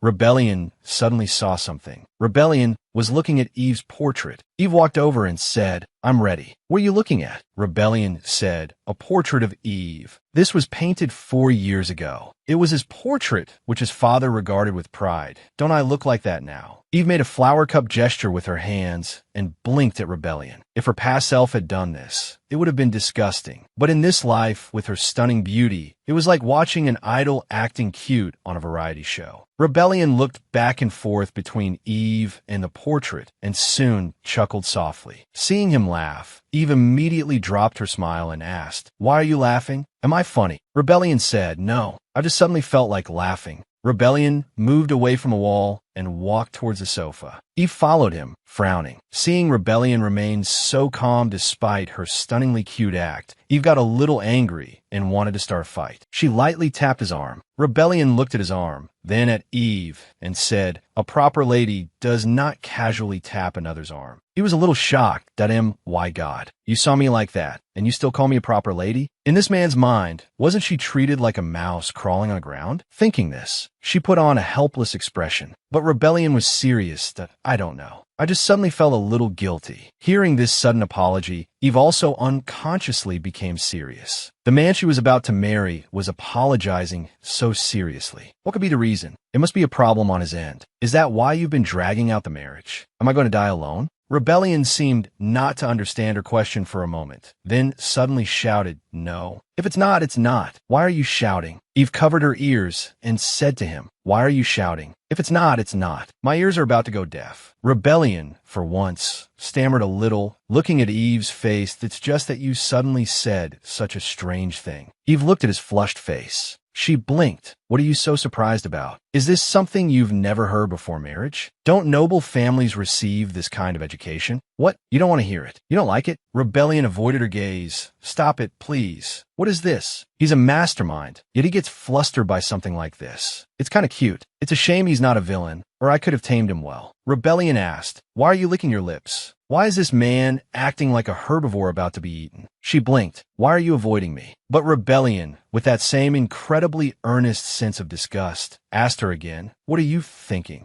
"I'm really not thinking about anything." Eve looked at Rebellion and squirmed pitifully. She really wasn't thinking about anything. So why was she being treated like she did something wrong? She wasn't that kind of person that I'm not thinking about anything. You hate me so much. What could I possibly be thinking? Eve pouted and muttered. To be honest, she didn't want to get entangled with this man she had no feelings for. She just felt this matter should be cleared up, that's all. Seeing Eve's expression, Rebellion seemed to think for a moment, then quickly and carefully said, I have never hated you. Rebellion explained that it was because he had no contact with other women that he acted that way. Rebellion showed an awkward expression. Eve quickly understood he was referring to his lack of experience. Rebellion said nothing. Eve found his reaction both amusing and surprising. She not only laughed, but also said he was sometimes solemn and proper, yet serious in strange ways. Eve said, We're all going out, right? Where are we going? Rebellion glanced at her and said they were going to the theater district. The theater district? If I remember correctly, she suddenly thought, isn't the theater district where the female lead lives? She was sure her memory was correct because the novel began with the stepmother, due to debt, planning to sell the female lead to a theater. Since we're going to the neighborhood where she lives, it's possible we'll run into her. But is it okay to meet the protagonist before the main storyline begins? Thinking this might be a coincidence, Eve's expression changed instantly. Rebellion saw her expression and looked a little worried. Eve, are you okay? What's with that expression? He looks like he's worried about me. Wait, if I meet Rachel today and leave a good impression on her, I might be able to become friends with the female lead. She felt that if that was the case, she must dress up beautifully to go out. Then, when the original story begins, maybe she could improve the relationship between Rebellion and Rachel. In the original story, one of the reasons Rebellion targeted Rachel was because Rachel was very close to his revenge target, the king. But if I become friends with Rachel, and if Rebellion puts Rachel on his revenge list, I might be able to ask him to spare her. That way, neither Rebellion nor I will die by Rachel's sword like in the original story. This is the way. He suddenly leaned in and grabbed his hand. Rebellion's face turned red. Why did you suddenly grab my hand? Eve just smiled and said, let's hurry to the theater district. Quick, before the main storyline begins. I should at least leave a good impression on the protagonist. It should be fine, right? Anyway, I'm not like Rebellion, trying to alter the setup. Rebellion asked her, have you eaten? If not, let's eat out. Eve smiled happily. That sounds great. I really hope Rachel is there when we get to the theater district. When Rebellion let Eve pick what she liked, Eve unhesitatingly pointed at the display rack from left to right, indicating she wanted to buy everything. Eve's words startled both the clerk and Rebellion. Although buying a few dresses was no financial strain for the ducal family, people generally wouldn't act so shamelessly. Eve righteously believed that since Rebellion said to buy, she would really choose. Rebellion said that if he let her choose, she really chose. Eve claimed that her style was to do whatever others told her to do. Rebellion said that most people would know when to stop. Eve retorted that since Rebellion said to buy, he shouldn't talk about stopping. If he was unwilling, they could just cancel the engagement. Rebellion asked if she needed anything else. You should know that a dress and a pair of shoes are just the bare minimum, right? Rebellion told them to bring the shoes. In the end, Rebellion bought the dresses and matching shoes. Eve smiled elegantly. Eve drank her juice and looked outside at the theater district. Will Rachel be among those people? In my memory, Rachel has silver hair, fair skin, and violet eyes. If I'm lucky, I might get a glimpse of her. I could even say hello. Just then, a clerk came over. Madam, while you're checking out, let me show you some of our best-selling shoes. Eve exclaimed, wow, so beautiful. Madam, your fiancé must dote on you very much. Eve said, is it that obvious? I'm a little embarrassed for some reason. Eve felt the words were familiar and asked with a smile if the other person really thought so. The clerk eagerly affirmed. Eve blushed and nodded. The clerk looked at her with envious eyes and smiled, saying that a woman is more beautiful when she is loved. Eve stated that she was already beautiful and didn't want to attribute her beauty to Rebellion, emphasizing it was the masterpiece of her parents. At this moment, Rebellion, having finished paying, walked to her side. Eve asked how much it cost. Rebellion replied, about enough to buy a house in the suburbs of the capital. Eve joked, just enough to buy one house. Then she said it was a joke. Rebellion sighed that she didn't know moderation. Eve said she didn't want to be pretentious, Besides, people like us have to spend money freely. It helps stimulate the economy. Rebellion expressed his doubts. Eve said, so stingy, so very stingy. Everyone, move aside, move aside. I don't want the dress. I don't want the shoes either. Let's just cancel the wedding. After Eve finished, she met Rebellion's gaze. Rebellion had a strange smile on his face. Eve lifted her chin. Rebellion asked in a low voice what would happen if they didn't get married. Eve asked if he really wanted to cancel the engagement. Rebellion said no. Eve thought he was toying with her. Rebellion said he was just curious if she had someone else she wanted to marry. Eve said she was beautiful.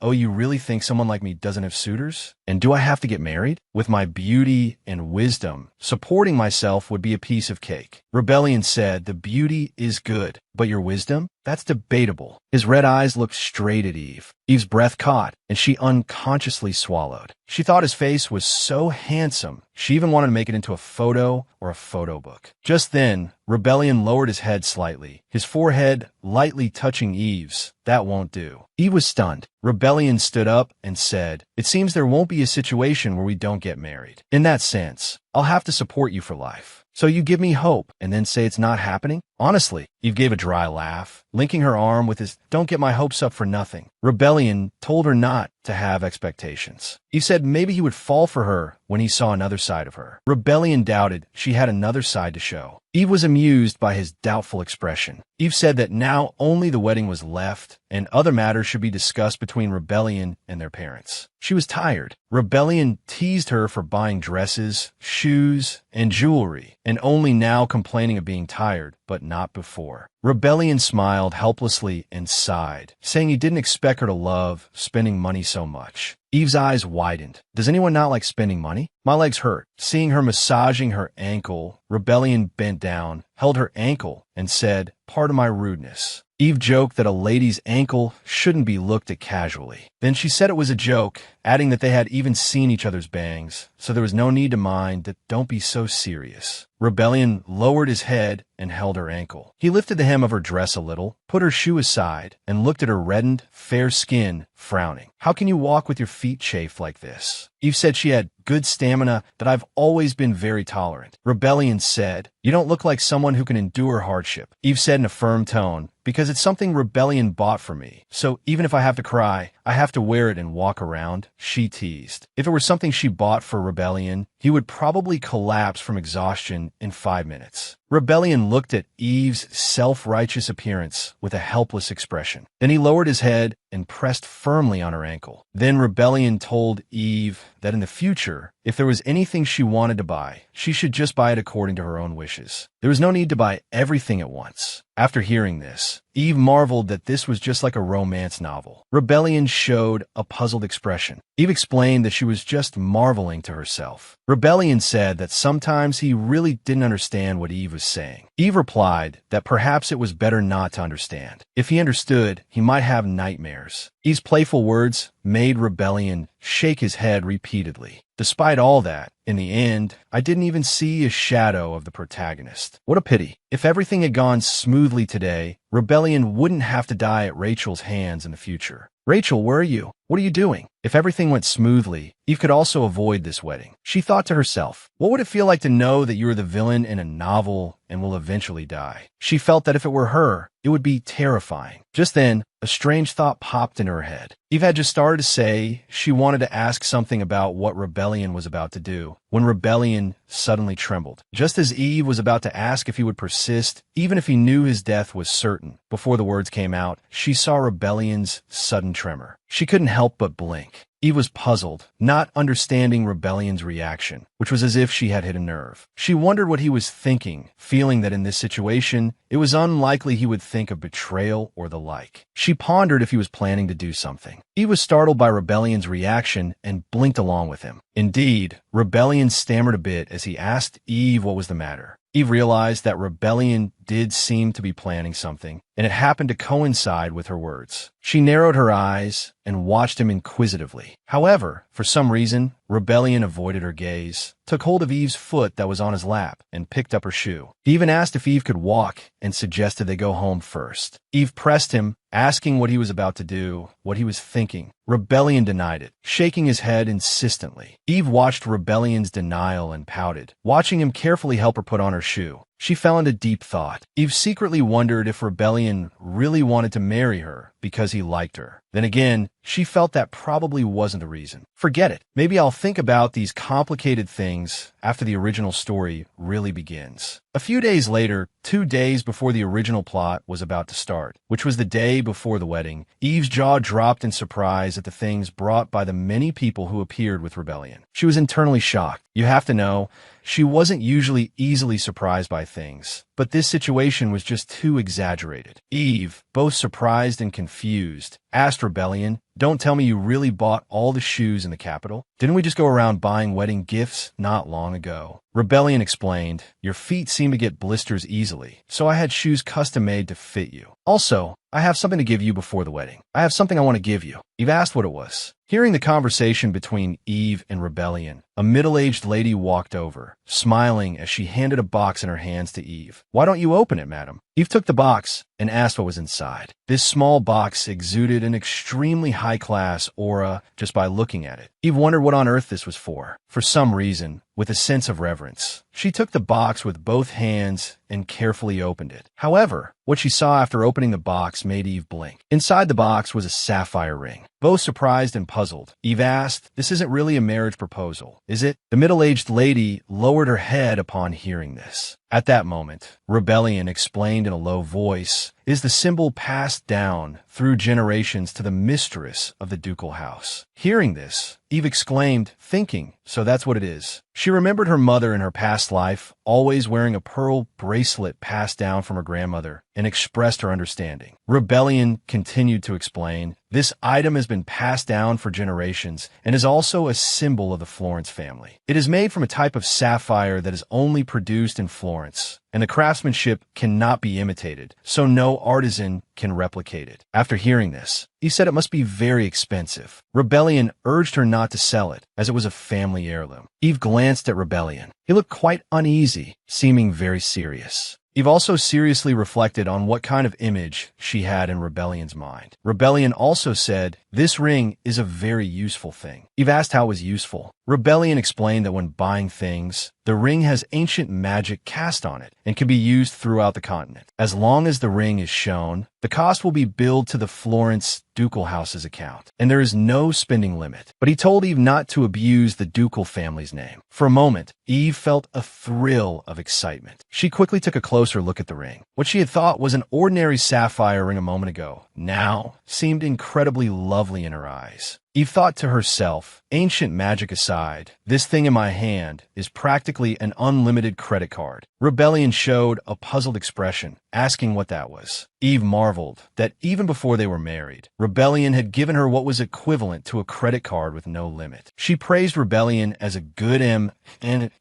my past life, I had a house, but I didn't have an unlimited credit card. Good heavens, I never thought in this life such a good thing would fall into my lap. Because the money was his, her family didn't have a no-limit credit card, although they had a credit card with a limit that was as good as none. Ever since she left home for the Gashauan and started living alone, she, who once carried designer bags like shopping baskets, had also experienced days of crying over not being able to afford a 201 plastic bag. What should I use it for? Buy clothes, buy shoes, or eat lots of expensive delicacies I couldn't afford in my past life? I can't believe it. My mind is now full of these happy worries. Rebellion. Eve hugged the sapphire ring, her face showing a moved expression that "I love you." Eve looked at Rebellion, full of emotion. However, soon, seeing Rebellion's strange expression, she couldn't help but blink. Eve asked Rebellion what was wrong, if he regretted giving it to her. Rebellion expressed surprise that Eve would so easily say she loved him. Eve hugged the box and stared at Rebellion, asking if he thought she was with him for his money. Rebellion quickly denied it. Hearing this, Eve smiled and said, "So what if it's for money? What's wrong with love?" Although she didn't really love Rebellion, even if she did say she loved him, there are so many rich people in the world, why would she love Rebellion in particular? So in the end, it's still Rebellion, the person she loves. After all, even friends say, "I love you" casually. It's just a way of expressing excitement. Eve proudly thought her logic was great. After hearing this, Rebellion showed a very awkward expression, then quickly returned to his cold expression, telling Eve not to think about useless things and not to sell the ring. Eve pouted in dissatisfaction. Rebellion told her to think about her past behavior. You see any reason for me not to worry? Fine, I know. You've suffered a lot because of this untrustworthy fiancé of yours. If I say thank you, it would seem insincere. If I say you're welcome, it would also be strange. Seriously, if you don't trust me this much, how can I marry you? Eve was grumbling when Rebellion suddenly laughed. He told her to sleep early, adding that tomorrow was the wedding and she shouldn't be too nervous. Eve said she wasn't nervous at all. Rebellion nodded. Eve watched Rebellion's departing back, the corners of her mouth lifting. She thought, if he were a good person, I would definitely be head over heels for him. The next morning, in the Cloder residence, bustling with wedding preparations, her mother secretly wiped away tears upon seeing the scene. Her mother exclaimed, "Oh my goodness, I can't believe our Eve is getting married. I never thought this day would come." She also reminded Eve that she couldn't come home often after getting married, telling her not to feel inferior as a commoner and to be sure to live well in the ducal house. Eve thought to herself that she was confident she could live well, but she wasn't sure if the people of the ducal house could stand her. After all, after marrying Rebellion, it wasn't her who needed to get along well, but them. Her father came in, praised Eve as his pride, and told her not to be too nervous in the ducal house, saying the Duke couldn't do anything to her. If the Duke dared to ignore her, she should tell him. Eve felt a bit complicated.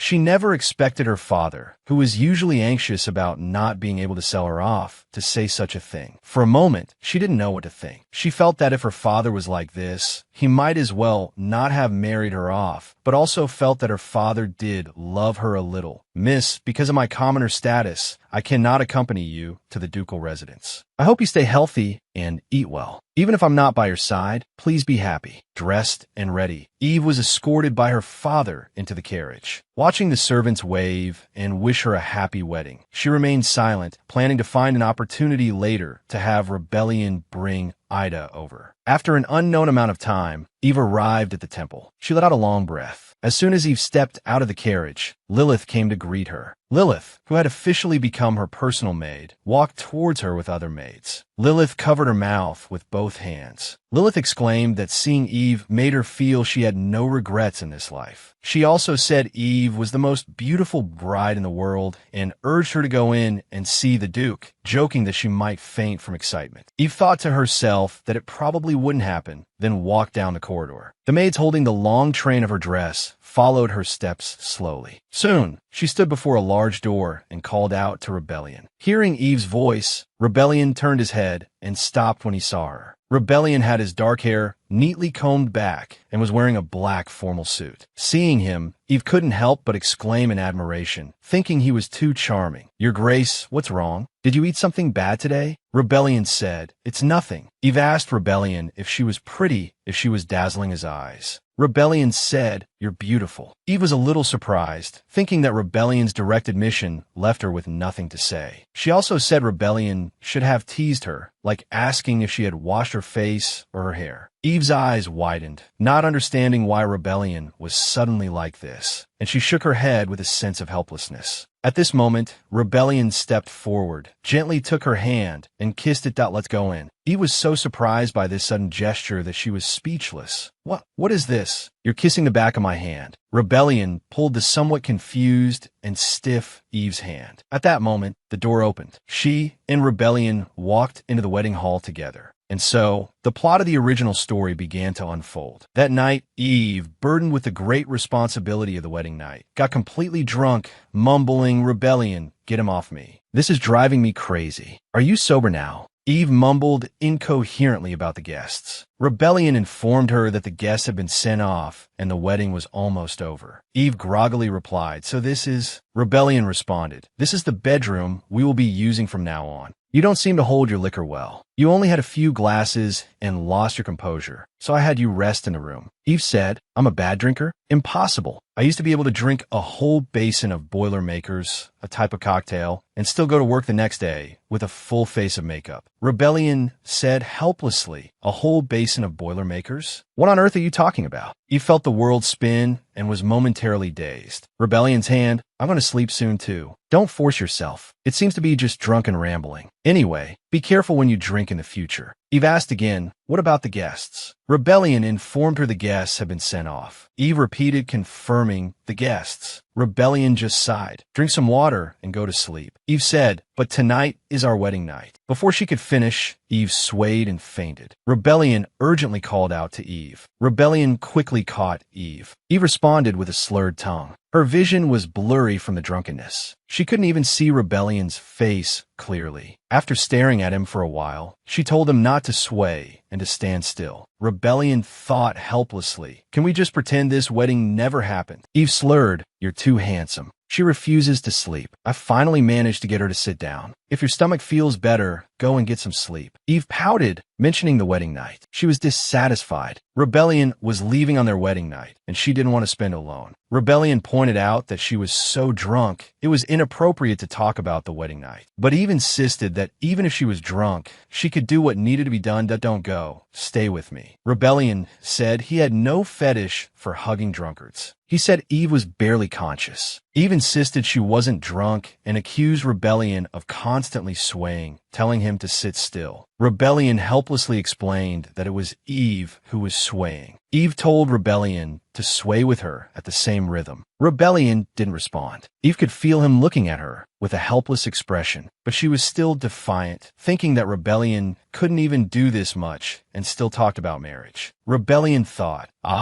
looking at me with those cunning cat-like eyes, how can I not stay? Just then, Eve found the strings of her corset behind her. With a slight pull, the strings loosened. She reveled in the comfort, similar to taking off a bra after coming home, and said with a drunken smile, comfortable. Seeing this, Rebellion exclaimed in surprise. Eve announced she was taking off her clothes and asked why Rebellion wasn't. She thought he wouldn't. Rebellion said, you're already in your nightgown. Eve retorted, no, I'm not. I don't remember changing. Rebellion explained to her, when you passed out drunk earlier, I had Lilith help you change. So please. Eve still insisted, no, I didn't see Lilith at all. What are you talking about? Rebellion quickly grabbed her by the back of her waist, realizing the situation was serious, and held her in his arms to stop her movements. Eve felt the softness, wrapped her arms around Rebellion, and said he was warm. Rebellion said helplessly, this is really driving me crazy. Rebellion sighed helplessly that Eve loved to take off her clothes and hug people when drunk, thinking it would be better if she just threw things. Eve denied having a habit of hugging people. Rebellion, with his arm around her waist, retorted, am I not a person? Eve said he was her husband, and she wouldn't hug anyone but him. Thinking of the role of husband, Eve lamented how hard life was. She had wanted to live an easy life in her new life, but things didn't go as planned. She wondered why it was so difficult for her to live a good life. Of course, with a face like Rebellion's, even someone who didn't want to get married might reconsider. But even so, I don't want to die. Rebellion thought, what is she talking about? Then Eve asked Rebellion, why me? Do you hate me that much? Is it because I'm frail and sickly? So you think it doesn't matter if I die early with you? Did you suddenly think of something upsetting? You should rest first. Can we not? Rebellion froze. Not what? Eve said, revenge, revenge. Whatever. I understand you want revenge. But have you ever thought that I might get caught up in it too? Eve herself didn't know what she was saying, just pouring out her pent-up emotions, and words all at once. Although she couldn't see Rebellion's expression clearly, from the fact that he hadn't let go of the hand on her waist, she judged that he probably wasn't angry. So, emboldened by the alcohol, she asked what would happen to him if he failed. Rebellion told the drunken Eve to wash up and go to sleep. Eve pressed again, what if I die if you fail? Rebellion firmly stated that she would not die. Even if someone has to die, it will be me. Eve said, I won't die. Why won't I die? Why wouldn't she, as his wife, die? She thought of Evelyn's fate, believing that although Rebellion had been a good husband, he had never truly loved Evelyn. She also questioned Rebellion. If he died, how would she live? If you die, how am I supposed to live? Have you never thought that I might be implicated and die too? Even if I survive alone, do you think that would have any meaning? As the family of a traitor, my title and property would be stripped away and I would be left on the streets. I don't know how to do anything. How can you leave me behind with peace of mind? Is our marriage just a transaction to you? Something insignificant? Eve, imagining the tragic end of a traitor's family, felt that perhaps death was a release. She then asked Rebellion how he could bear to abandon her, who knew nothing. Rebellion pointed out that Eve had a misunderstanding, that he wasn't dead yet. Eve said, Who said I was talking about you? I'm talking about rebellion. That bastard rebellion, meaning the rebellion from the original story. This rebellion wasn't dead yet. Eve continued, telling rebellion not to do it, that it's selfish, but still, don't do it. She knew well the past and pain rebellion carried, yet she couldn't help but blame him. She also understood that rebellion might not listen, but she said everything on her mind anyway. Just then, rebellion said, I know. Eve responded groggily, not quite sure what rebellion knew. Eve's heart was full of her own words, and her mood inexplicably improved. She swayed and closed her eyes, soon enveloped again by a strong wave of drunkenness. It was an extremely ordinary day. There was only one exception. A strange person had burst into his life. It happened before the Duchy of Florence and the Clota family discussed the marriage alliance. Hey, yes, you know, Your Grace. The relationship between the imperial family and the Duchy of Corsica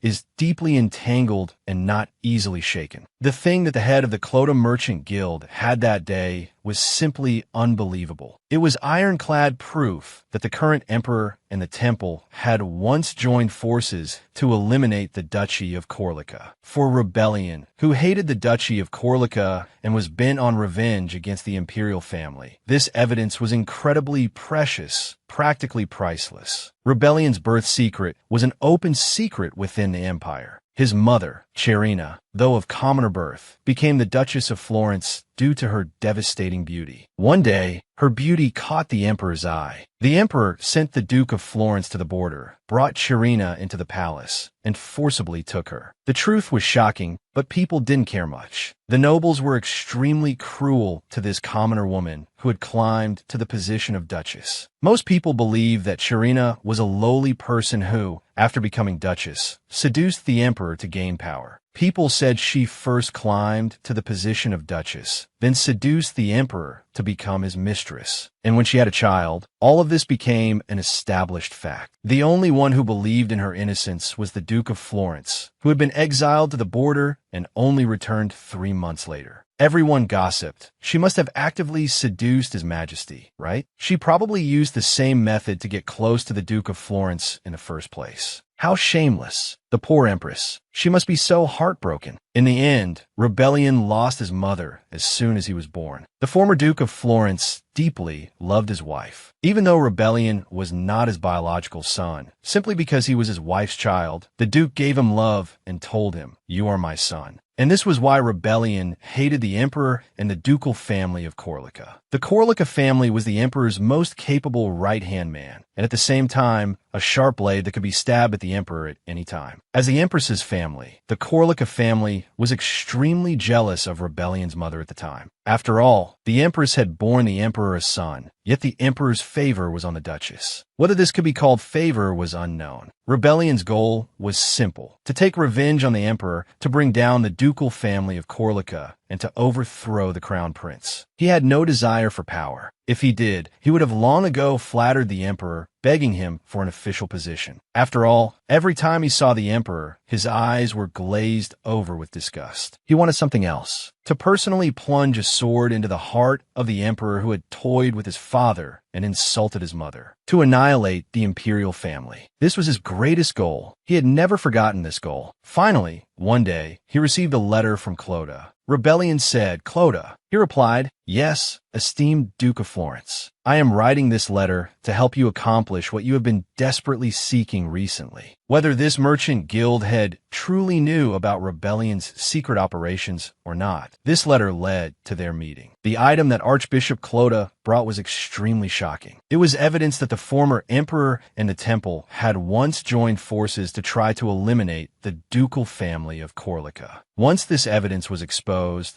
the relationship between the ducal family of Corsica and the emperor would inevitably collapse in an instant. Rebellion didn't know how this evidence fell into Clota's hands, but the archbishop held it and boldly made him a proposal. "Please take my daughter as your wife. Then I will give you the evidence I possess." Rebellion looked with annoyance at this commoner who dared to make a deal with him, a slight smile playing on his lips. The thing he had been searching for years was finally within his grasp, yet the other party insisted on him marrying his daughter. Merchant Guildhead, You seem to find the affairs of nobles amusing." Rebellion leaned back lazily in his chair, the smile vanishing from his face. "The head of the Clota Merchant Guild couldn't help but tremble that I have no such intention." Rebellion's sharp gaze immediately fell on him. "A commoner dares to talk to me about such a deal. You're looking to die. Should I cut off one of your fingers to sober you up?" It was only when the head of the Clota Merchant Guild spoke that Rebellion finally understood what his game was. "Even so, you won't find the evidence. It is an ancient magical item. Only I know how to open it." Rebellion frowned subtly. From his posture, it was clear he wouldn't talk even under torture. "This might be crucial information for me. I can't let it go easily," he said. "Once you have the evidence, you can punish me however you wish, my lord. My only wish is to send my daughter to the ducal house. This is not an excessive demand. My daughter, although a commoner, is more beautiful than anyone, and she will absolutely not cause you any trouble." Rebellion frowned, not understanding why the other party was so insistent, and asked for the reason. "Merchant Guild head, you are a businessman. Of all conditions, why must you marry your daughter to me?" The Merchant Guild head said, "Because my daughter longs to be married. My child, who has been frail and bedridden since she was young, has expressed her wish for the first time. So I want to give her the best possible match." Rebellion was puzzled. "What makes you think I am the best choice?" The Merchant Guild head said, "The imperial family is too cruel. She wouldn't survive there at all. But you're a kind person." Rebellion's expression was strange, thinking that gentle didn't suit him. The Merchant Guild head said, "There was once a poor girl who ran errands for me, who later became a duchess. She was very kind. Every year, she would send me gifts out of gratitude. Cherrying his child surely cannot be truly cruel." The corner of Rebellion's eye twitched. He was cruel to others, but he couldn't be heartless towards his parents. His life was for revenge and atonement. The Merchant Guild head mentioned Cherina to try to move him. Rebellion finally said he would consider it. A few days later, he continued to agree through letters. When Lady Jenna heard Rebellion say he might have to prepare for a wedding with Clota's only daughter, her face contorted. She knew the daughter of the woman rumored to be a libertine in high society. Hearing that her master was to marry such a person, she was very afraid. Lady Jenna complained that the woman had no upbringing or common sense, a commoner who even proposed to the crown prince. As she complained and trembled, she suddenly remembered something and shut her mouth. Seeing this, Rebellion raised an eyebrow and asked. Lady Jenna said there were strange rumors in the capital recently that someone was inquiring about Rebellion's preferences. She had thought it was just a rumor, but could it be related to that young lady? Lady Jenna sighed, remembering the rumors. She believed that noble rumors were not to be trusted. Although the crown prince might have been moved by her beauty, the rumors of her promiscuity were mostly false. Moreover, the source of the rumors was the high society playboy Galen, which was clearly an extreme fabrication. It was impossible for Rebellion not to know. Lady Jenna asked Rebellion if he really had to do this. Rebellion said it was a deal. This made Lady Jenna feel helpless. Lady Jenna thought Lilith would be happy. According to her habit, as long as she was beautiful, anyone could be served as the mistress. Lady Jenna arranged for Lilith to become the new mistress's maid. The maid asked when the new mistress would come to the ducal house. Rebellion was silent, his face grim, because the deal had been set for weeks, yet he had not yet met the rumored Evelyn. Not even once. Rebellion said he hadn't met her either. Lady Jenna was surprised and helpless, thinking Rebellion's decision was rash. Rebellion was calm, saying he couldn't be blamed. At first, they said Evelyn had the flu, which matched the rumor that she was often ill and bedridden. The second time, they said she was vomiting. Rebellion didn't know the situation, and since they said she was unwell, he believed it that I'm not so impolite as to force a sick person to meet.